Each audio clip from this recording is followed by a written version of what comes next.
I read a blog post from unleadedkids.org by Tom Neltner, Societal Benefits of Reducing Lead, Calculating IQ Related Increased Lifetime Earnings. Lost IQ points due to lead poisoning and expectation of lifetime earnings. The blog post states framing the expected health benefits from reducing lead exposure in terms of dollars can appear crass, but it is an important tool to help compare priorities or to evaluate options in rulemaking concerning lead. Tom Neltner introduces us to powerful statistical tools that enable us to see the loss in terms of public health and societal impacts. He will explain you don't have to do the math, it's done for you. To help understand what this means and his blog post on unleadedkids.org, I had a conversation with Tom Neltner. Tom Neltner is a chemical engineer and attorney dedicated to chemical safety issues. He is using his quarter century of experience in government, industry, academia, and nonprofit advocacy to help protect kids from harmful exposure to lead. Welcome, Tom Neltner. I'm so happy to be speaking to you about lead and lead poisoning issues. In and I wanted to hear from you first. What is your interest and why are you focused so much on lead? So lead poisoning prevention, actually lead exposure reduction is a priority for me. 30 years ago, I was a Cub Scout master and the Cub Scout cheated at the Pinewood Derby. Do you remember the Pinewood Oh, Derbies? He yeah, I did a few. gave the car a big push down the hill. I had to disqualify him. And later on, he came out. He's a wonderful kid, but he came out and he pounded on my window. He had lost it. He was pounding on my window. I rolled it down on the car and he said, "Mr. Neltner, I'm going to kill you." And I went to his mom and I said, "What's going on?" And she said, "Oh, he was lead poisoned as a kid. He's wonderful, but then all of a sudden he'll have a temper tantrum." It's as if Mm, lead locked in his brain for those temper tantrums, which is what we actually see now and hmm. why it's connected with violence, it's connected with IQ loss, it's connected with behavioral disorders. And I became passionate about working on lead back 30 years ago and have stayed on the issue over the years, even though my broader focus has been on chemical safety. Oh, okay. Okay. I started focusing myself in 2017. I decided to change careers and do something different. I felt my art wasn't impacting enough people. I wanted to impact more people in my life. This issue came up and it's become my passion as well. Good for you. It's how we get going, and it's helpful to understand our origin story on the issue. Right. Now, after reading your blog post, Societal Benefits on Reducing Lead, Calculating IQ Related Increase of Lifetime Earnings, why is it important and controversial to quantify the health benefits of reducing lead exposure in terms of dollars? So, not the policymakers, legislators or elected officials, they have to make lots of decisions about where money gets spent and where we're going to make our investment or their political capital. Anecdotes are really powerful stories. So, hearing from parents of lead poisoned children is a powerful message. But often they are confronted with those messages over and over again in all walks of life, whether it's food or housing or just insurance or whatever it is. So, supplementing that very specific and powerful message with an economic analysis that asks not only what are the costs, but what are the societal benefits, allows that person to set priorities and make choices. I don't think it'll ever win the day on its own, but what it'll do is it'll help with anecdotes convince them that lead is where you should make the long-term investment. So quantifying the IQ benefits, the reduced chances of premature cardiovascular death, Okay. avoiding long-term low birth weight children, which has long-term impacts on their life, avoiding cases of attention deficit hyperactive disorder. All of those have been quantified, and we can now use them to estimate what the societal benefits are. Okay, so in the blog post, you also provide links to an Excel and PDF worksheet for calculating the change in lifetime earnings based on a change in the typical child's blood lead level. If we're using that worksheet, how do we make those calculations? Well, I just realized I didn't answer your second question, or your second Okay, part of your first question, okay, which is why it's challenging and why it's controversial. And that's partly because you're boiling down an issue to dollars and okay, cents. And yeah, people don't like thinking of kids' brains in that way. In some ways, it's offensive to a mom to say, oh, your child has lost $46,000 in lost lifetime earnings. oh, yeah, And and it's too easily misunderstood that it's a statistical calculation. It doesn't mean that individual child won't thrive. It means that on average, a child with this is going to struggle, and okay, it's going to knock off some of that lifetime earnings. So it's mm-hmm, controversial because it it feels crass, but it is yeah, how policymakers need to make decisions. mm-hmm. In the end, basically, if you don't put a number on it, the policymakers aren't going to figure out and make it an issue that's worth talking about to begin with. So a number does have to be put on it so the understanding to the policymakers helps them make sense of the issue. Right. And because it's not like we're going to see schools get better immediately or behavior in schools, ADHD related effects Mm-hmm. taking care of themselves right away. It's going to show up as that child ages, Mm-hmm. and it may show up in 20, 30, 40 years later. So Yeah. only a politician or a policymaker who looks at the long view of things is going to see those benefits. So it gives them confidence that their Mm-hmm. community, they'll better their community by reducing those problems in the long run. Oh, okay. That makes total sense to me. It I have found in my work also that lead is sort of a niche little market. It's not a huge big thing until you start showing the numbers of what we're talking about, whether it's the numbers you're talking about or even the numbers of, like in Toledo, Ohio, the number of lead poisoned kids, how much it affects, and how we're trying to take the old housing stock and make it not only make it lead safe, basically. Mhm. Change the dynamic to give these kids a chance. Yeah, so when we think about it, it's not just kids. So the IQ impacts are going to show up, which when you have a lost IQ point, you're not going to Okay. see it in an individual child. What you see is as the society, the analysis that EPA has documented and the federal government has bought off on, is that the child's going to have they're going to lose 1.5% less earnings over their lifetime. And that is Okay. valuable. Hmm. That's IQ. But if you're exposed as an adult, putting kids aside, if you're exposed as an adult, you have a greater chance of dying from cardiovascular disease. According to a Oh, CDC panel, the risk is about the same as hypertension, smoking, and high cholesterol.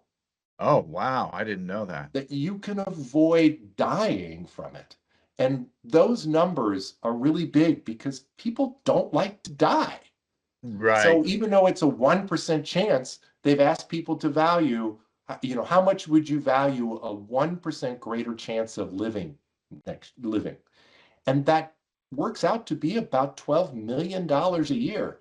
So what we see is that when we count not only IQ, but also reduced cardiovascular deaths, premature cardiovascular deaths, then the numbers become big. And the payoff is, the lead dust rule that EPA just passed had a 9-to-1 payback. Replacing lead pipes, lead service lines, had a 13-to-1 payback.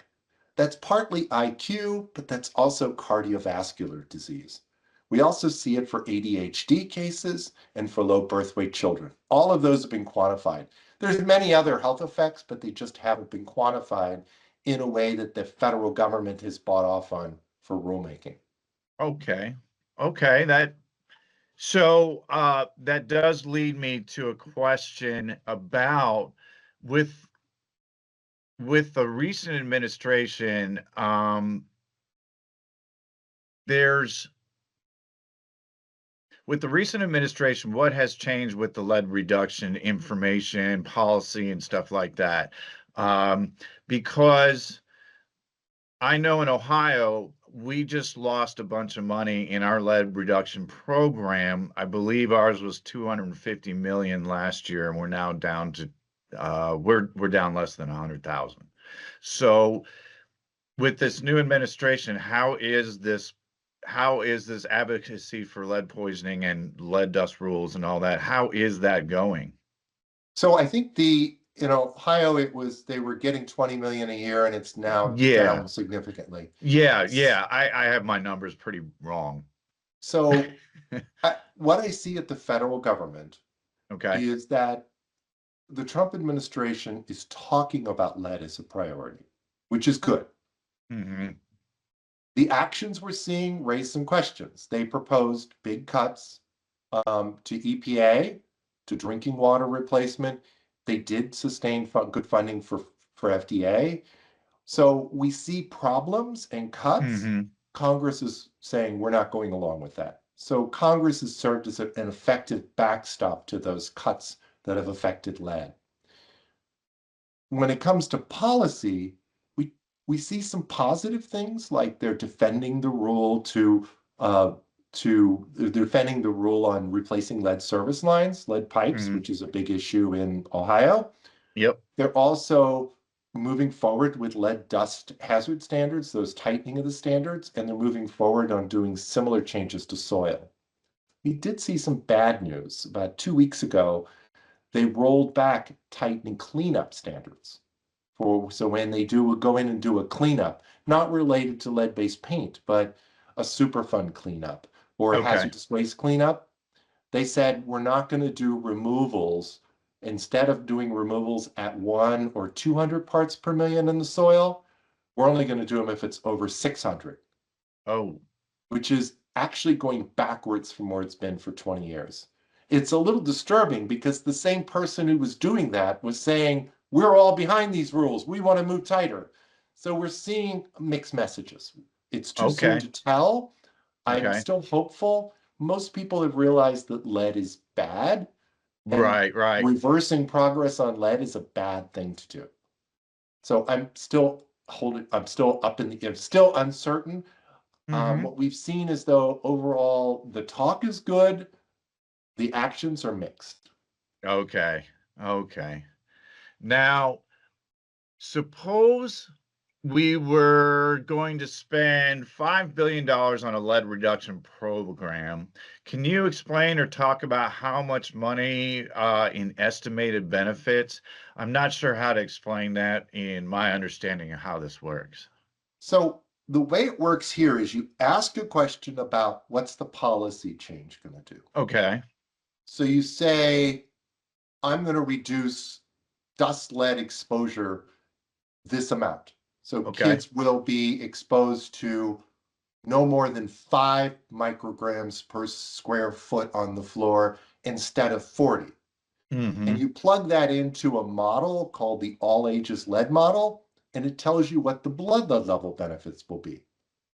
And then I've posted on my website spreadsheets for ADHD benefits, reduced fewer premature cardiovascular deaths, and for IQ losses avoided. And I'll show you one of the spreadsheets so you can see how it actually works in practice. Oh, this would be awesome. Okay, so can you see that? Yep, sure can. So this is a spreadsheet you can download from my website on Unleaded Kids. If you look at the bar on the right side, look at societal benefits, you can see all the details, all the spreadsheets, all the programs. And it tells you basically you're going to look at what is the the pre-policy change or the pre-rule blood lead level, Okay. and what's it going to be afterwards. Okay, so you say, Okay. what are we going to do? So right now, if the blood lead levels were 2.75 micrograms, this would be like an average blood lead level, would be Okay. 2.75. And if I'm going to change it to 1.22. So let's just do this. This is one of the changes that's been proposed. If Okay. you think you're going to protect, and this is about a statistical child, what you'll see then, as soon as you do that, it calculates what EPA's estimated benefits are in 2022 dollars. Because each IQ point is about $42,000 in if you can return that IQ point, you get $42,000 in increased earnings. So on the high end, it's about $111,000. Using another method, it's $71,000. So the way to frame it is the benefits here are about $72,000 to $111,000 for that kid to reduce from 2.75 to 1.22. So I will warn you here, if it's just, let's say it's something smaller, like just going down to 2, you can see the numbers drop. Oh, okay. So Okay. if you drop it, so if you drop the IQ, or so you drop the blood lead level 0.75, you're going to get Mm-hmm. about a 30 to 40, $44,000 difference. Those are 2022 dollars, add about 10% more for 2026 dollars. It's about Okay. $46,000. So you can do this. I will warn you that if you want to reduce it to 0, which is impossible, you'll never get a kid's blood lead level down to 0 because Right. lead is everywhere. It's in food, it's everything. It Yes. goes up to infinity. Oh, So wow. the model is about small incremental changes. So if you just move it to 2, you can see what it is. So the equation has limits to it. Mm-hmm. You can't drive it to 0 because we're never going to drive it to 0. And I'll just zoom out here and move to another part of the spreadsheet. Let's just try this. Okay. Here, these are the algorithms that they use. Okay. It's complicated, bottom line, Yes, it is. but that's okay. You don't have to be a math person because all this does is you put in these numbers and you look over here to get Uh-huh. these numbers. But if you're wondering about the value, let's just make this bigger here. This part here shows Mm-hmm. you the equation that the value. So they estimate that lifetime earnings for a male is $2.1 million. For a female, it's 1.4 million. We can talk about why women earn less, but we can guess at what that means. But because Right, it's right. real, they estimated it. And they looked at the IQ point. So if an IQ point loss will result, they estimate, in about 1.87% lost lifetime earnings, which translates into $40,000 for that male. For a female, the IQ effect is higher and it's $48,000. Combining it, it's $44,000. But they subtract out those kids need more schoolwork, right? We Right. need to invest more. So our educational system has to invest about $1,800 in 2025 dollars. That's about 20. It's about $2,000. We have to Okay. invest. Our schools have to invest about $2,000 more in educating that child. So that's Mm-hmm. subtracted from the benefits. There's also lost earnings from additional education. In other words, if you're in school, you're not out working, so they adjust for that. That's how they come up with this $42,000 for male and female when they turn into an adult over their lifetime. In current dollars, that's about $46,000. Wow. And that's how it's all done. It's a lot to do with the work of Bruce Lamphere. In this case, Mm-hmm. it's also a researcher named Crump who did some analysis. Okay. So this science is robust. It's been out there. It keeps getting refined and made better. It's newer when it comes to avoiding premature death from cardiovascular disease, low birth weight, and ADHD, but the basic formula is the same. I'll stop Okay. showing here.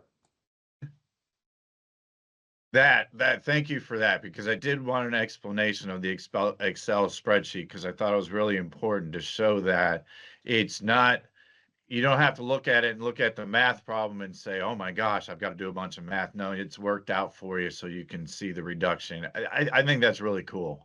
Exactly. All you really need to do is know what your before and after blood levels will be. You could do this on individual children. You could do it on a community basis. You do it for a school district. What Okay. if you were intervening? What would be the school district's benefits? That's where that $2,000 per IQ point, it comes Mm-hmm. into play. And Okay. and IQ gets big for dust on the floor because that's when the kids are crawling around and get exposed. Yes. It also is big for drinking water because infants who rely on powdered formula, which is pretty common, Mm-hmm. especially in lower income families where both parents have to work, you're going to end up with higher exposures because that lead in the drinking water is getting exposed with the formula.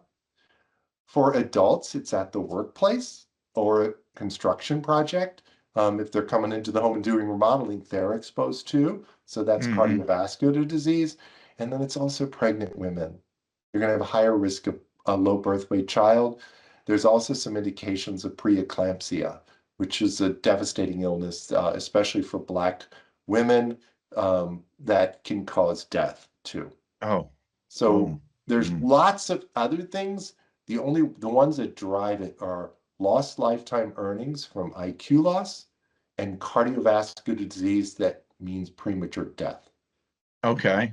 Okay. So, one of my other questions is, now that we've talked about loss in IQ points and putting monetary a dollar on it, is it possible to spot the loss of an IQ point in a single child due to lead poisoning? Why or why not? So I would love it if when a child had elevated blood levels, they got a green spot on their forehead or a red or a blue or something. But the reality is you can't spot these kids. And 1 point IQ is not going to be noticed. You notice it when it's across the population and it Okay. shows up over a lifetime. We're talking about them earning 1.5% less earnings over their lifetime. Hmm. That's significant over their lifetime, but in an individual year, it's going to be a few cents on the dollar or a few cents on their hourly wage. So you can't see it on an individual child. It's only important when you look at a population basis Oh, globally. okay. And when you look at this IQ point, it can be significant. Here's one way to Hmm. look at it. And what I wanted to point this out is you notice in that spreadsheet, I had 2.75 as the starting point. Most of the harm happens below levels that we think of as a concern. Really? Things, when it's below 3.5, you're still going to lose IQ points. The Yeah. slope says for every 1 microgram per deciliter of blood, you lose about a half IQ point. Oh my. So if you're at 5, you've already lost 2.5 IQ points. If you're Hmm. at 10, you've lost 5 IQ points. It becomes less significant above 10. From an IQ standpoint, the damage occurs at the low levels. Okay. So it's really important to not just say above 3.5 is a problem. It's all the way down to 0 because we don't know of a safe level of lead. That's why it's important to clean up the lead dust hazards. If you find lead dust, to take care of them and always be vigilant about lead dust, which is where kids get the highest levels. But you need to get a lead pipes replaced. You need to buy baby food brands that have the lowest levels. That's all now public. And so you need to try to reduce the exposure as much as you can. You can't eliminate lead exposure. There's no such thing as lead free. There's no No, such thing as there is. lead safe. We Yep. just want to drive it closer to 0. That's been Unleaded Kids' mantra. is drive exposure closer to zero. Every opportunity you can, consider doing better. I like I like that. That's the whole idea behind our ordinance as well. Educate so people know where the lead dust is coming from, spot it, use the test, you know, find out about there's other things too, like antique furniture. You can talk about dishes, antique dishes, all that kind of good stuff, but my focus really has been on the home, going into that window trough, finding it in that window trough and on your windowsill and getting it cleaned up properly. You know, the one thing I always like to say when you're cleaning up the lead dust, always wear your gloves, you know. um Right. you got Hand to you mouth, you're going to put your hand by your mouth. And as an adult, what's that going to connect to? Cardiovascular disease. Yep. I would also suggest that when someone's pregnant, especially if it's their first child, Mhm. that's a really good teachable moment. And too often they remodel a nursery. They make a Yeah. nursery out of a room and they just don't think about the remodeling cost. Getting a contractor who can do the work right, or Mhm. doing it yourself and being careful and then cleaning up well. My motto is don't make dust, of do your job by avoiding making dust, but may avoid the spread, and then clean Mhm. up as if you did, and then check your work. A dust clearance testing with a dust wipe test is the best way to do it. You can't see these invisible levels that will harm the child. Oh, I agree. I mean, invisible, you just nailed it on the head. Lead dust is invisible. You can't see it. And after an abatement, it is truly important to get a dust wipe test because that's going to tell you whether you did a good enough job cleaning or not. Yep, and not just abatement, but after a renovation or Hmm. just all the time. There are some test kits that show some promise that change colors under UV light that could help us. We still have to evaluate those, but we need to Hmm. give people tools so that they can check their own work or check a home when abatement's not going to come because of those cuts that the state of Ohio put on the health Right. department. I mean, Right. those cuts make no sense at a time where we really want to reduce exposure. It's just counterproductive. So when that happens, we need to give parents the tools to be able to protect their kids. And sometimes that's a test kit, sometimes that's abatement dollars when the levels are high, and Hmm. sometimes it's just making sure the renovation contractor does their job right. I agree. I I thought absolutely you agree. might. You've been working on this for a while. Well, I want to thank you very much for this enlightening conversation. This has been a wonderful conversation talking about the dollars and making sense of it all. I really appreciate your time and everything. So, um, what is next for you in the advocacy? So we're trying to rethink how we go about lead-based paint.